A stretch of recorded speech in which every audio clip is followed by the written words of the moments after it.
Hey everybody, Alex here, and welcome to an all-American pickup video. What makes it all-American, I actually have no fucking idea. But hey, we're doing this. So, 2021. Hoping it'll be better in 2020, but so far I'm not so sure. But with this channel, and again, no promises. I've said this before because every time I make a promise, it doesn't happen. I want to get back into this. I don't really know how I want to go about it or what I want to do. But, the one thing is certain, I am going to try to play fewer games this year and focus on longer format stuff. We'll do that in another video. But for the moment, I wanted to do a pickup video, which is really funny because I was thinking about doing this. And then Leo, the funny nerd, put up a pickup video saying, like, I figured the easiest video to make to get back into this would be a pickup video. So fuck you, because that's exactly what I'm doing too. So the pickups are very different than what they used to look like from when I was doing YouTube back in the day and leading up, because there's not as much stuff, and there's really no retro stuff to speak of, only because it's like I either have it, I don't want to spend money on it, or it's like I have it on a flash cart and it's something I really just like don't like it enough to actually physically own it. But here we go. It's mostly Switch stuff, but we do have one PS4 game, which I'm going to show immediately. We have Control, the Ultimate Edition, and As These Things Go.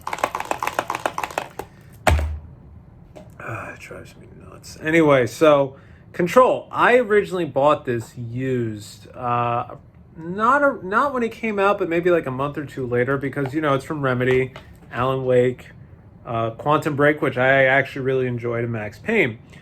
And I was playing this and I really didn't care for it because it was just telekinesis in a very fancy setting.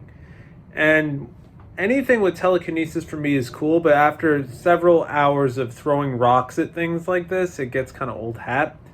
And I'll be honest, I really only gave this game half an hour, 45 minutes, and then I shelved it and I got rid of it. So now this Ultimate Edition comes out. It has all the DLC and it has a free PS5 upgrade. So I think, okay, fine, maybe the particle effects will be better. Maybe I'll be more into it. Especially now that I am playing longer format stuff. Obviously, this is going to be very RPG heavy this year, I feel. As of right now, I've already finished two. I finished Battle Chasers Night War, and I finished Dragon Quest VI, Realms of Revelation, and this is a weird-ass fucking game. Really good, but really weird. So, obviously going into all that turn-based stuff, and now I'm playing Cold Steel 2, which I'll get to in another video, but, I'm going to need something as a cutter and a chaser in between, so maybe some mindless telekinetic action is exactly what the doctor will call for at another time. Also, not Switch related, I got the latest and greatest book from Bitmap Books. This one is another one of their coffee table books on video game box art, this time on the Game Boy. And I pre-ordered this a while ago. And obviously with COVID-19 and, restrictions and now Brexit and everything else, shipping got totally fucked up. And they even sent out a note saying, listen, we don't know what we're doing with the shipping. Here's a free PDF of the book. So I've already looked at it, and it's amazing. But I realized for the video, I kind of have to open it so you can see what it looks like. But this is why I really enjoy these books, because they really go out of their way to find like the obscure sort of games, as well as like, the bigger names as well. And it's really just like, a mixture of Japanese, and there's a little bit of US in there too. You can see I literally just ripped off the plastic because this binding is like crickety crack, crick. But of all these cover arts, where is it? Here we go. It's on this page. I got to admit, the Japanese box art for Rampart is just so much cooler than what we got over here with your like token like British warrior knight guy looking at the camera going, oh, there's people. But I digress. So yeah, that came out. Bitmap Books always makes really great stuff, and I'm really happy to have this one on the set. Now for the Switch. The Switch is, at one point it was my favorite system, but now, it's showing its age a lot faster than I thought it was going to. And as opposed to me going like, oh, I'll get it on the Switch for portability, now I'm thinking like, should I get on the Switch or is the frame rate going to suck? That's really what we're getting to at this point.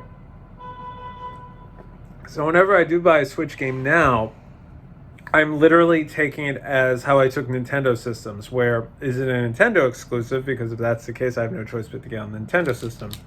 So to start, I got the Taikyo no Tatsujin RPG set. Now, I can't remember the exact names. Is that here on the spine card? No, it's not.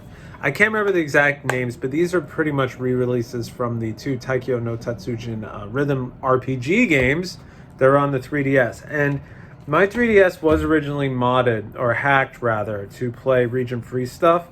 But since the method I used is like stupid old now, it doesn't work anymore. So this came out, it automatically translates itself to English. You can buy it on the eShop a la carte or as a set. But the storyline in these games, I'll admit, based on what it is, it's not all that great. You really have to be a fan of Taikyo no Tatsujin or Taikyo Drum Master to actually be into these games. But there's a lot of tongue-in-cheek stuff and some video game mockery in there as well. So that makes it fun. And I've really just been going to town on the low print stuff as of late, to be completely honest. But I've also been importing a lot of stuff too. So I also imported this thing, which is Abyss of the Sacrifice. Admittedly, I really don't know what the fuck this is. I think it's a visual novel, but the artwork looked really cool. Also picked up Monkey Barrels. This recently came out over here in the States. This is kind of a twin stick shooter with a monkey. This has been on the eShop for a very long time. It looks cheaply made, but it's actually really competent. And it came with earrings. At least the Japanese version did. I really don't know why. Also, I got this thing over here, which I cannot pronounce this name, so I'm not going to try. But you can look it up. It's something Refine. Fuck, I forgot the name already.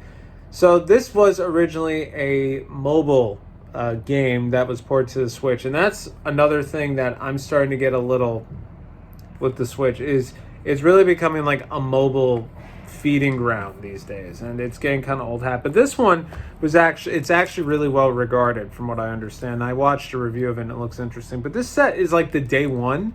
It comes with the soundtrack, comes with an art book, and it comes with the game, of course. Also translates itself to English. But I was really surprised. I was like, this is actually like a really cute little set. But really wish I could remember the name of this turkey. But Witch Spring Refine, that's what it's called. Look it up. It's really it looks really cool, actually, if you're into action RPGs.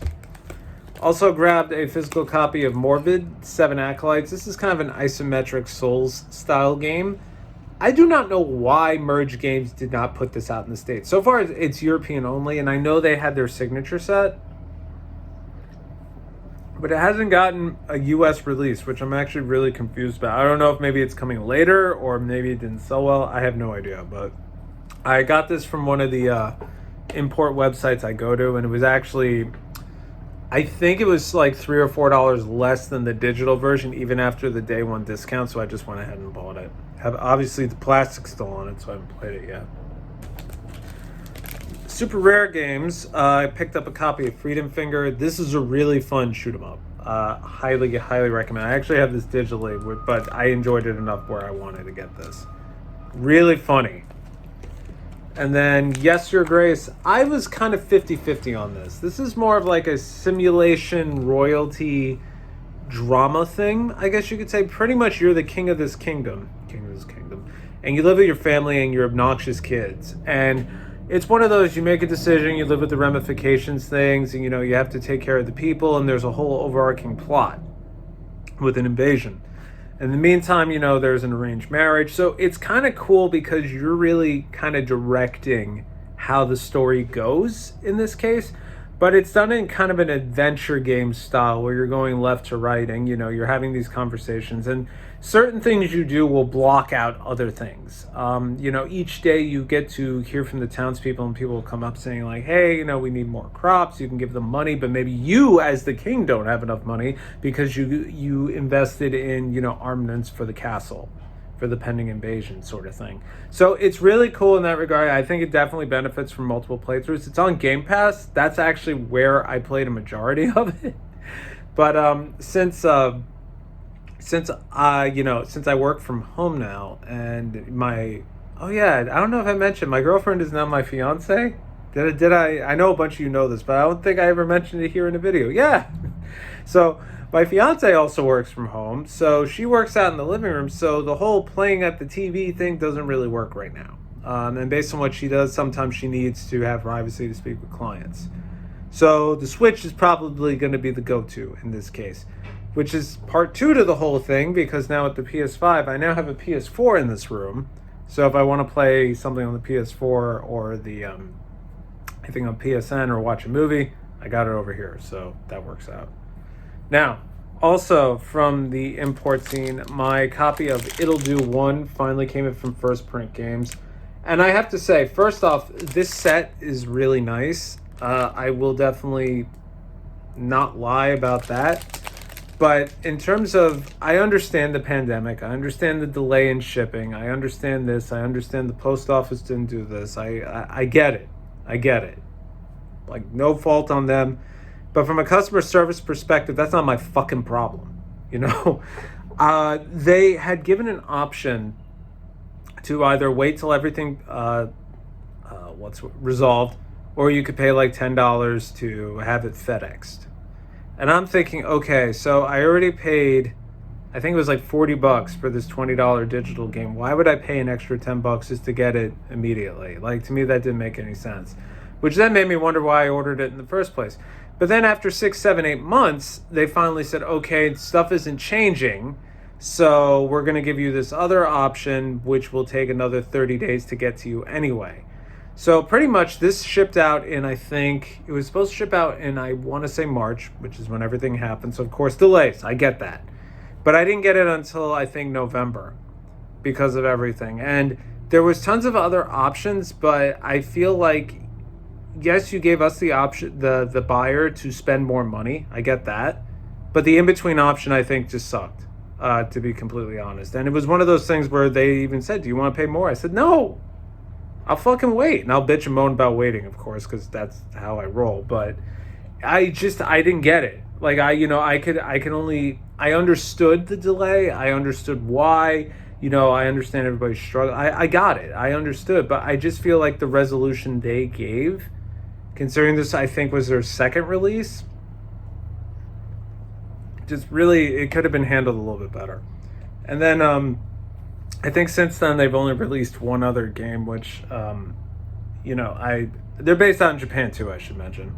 That I don't think it's sold well, but I don't really know. They did a grab bag for one of their 3 games, so I don't know.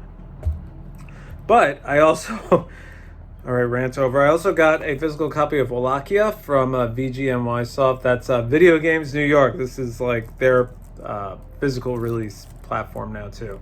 So this is kind of like what I will say is like Castlevania Contra, in terms of difficulty, in terms of action. I played this on Steam. It is really, really fucking fun, and I wanted to have a physical copy of it. So in case you don't know about what they're doing, they've done a few releases at this point. I also have Gigantic Army over here, and they're out of a certain number. So this one is 502 out of 1500, and then Wallachia, mine is 3,476 out of 5,000, and it's printed here on the actual art.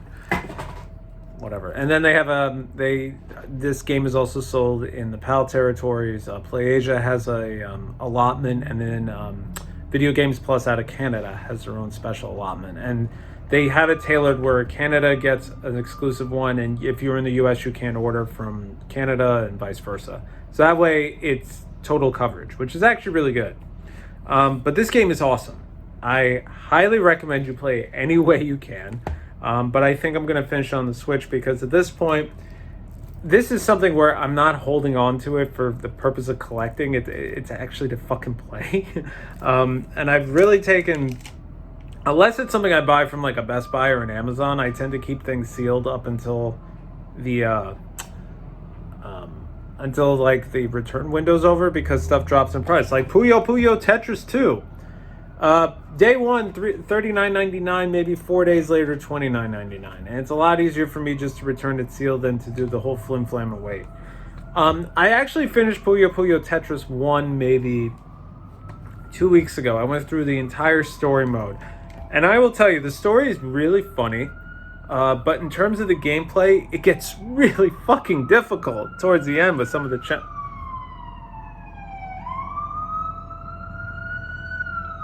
Well, wait.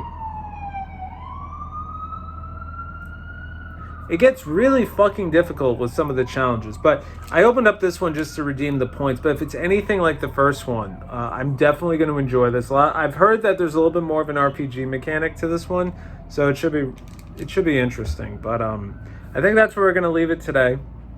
As I said, these pickup videos are going to be a little bit different since there isn't going to be as much stuff, obviously. But I would love to say maybe some more interesting things, but truthfully speaking, I think Johnny puts up the most interesting pickup videos now because it's like movies and anime and all this other stuff. So maybe I'll start doing a little bit of that too.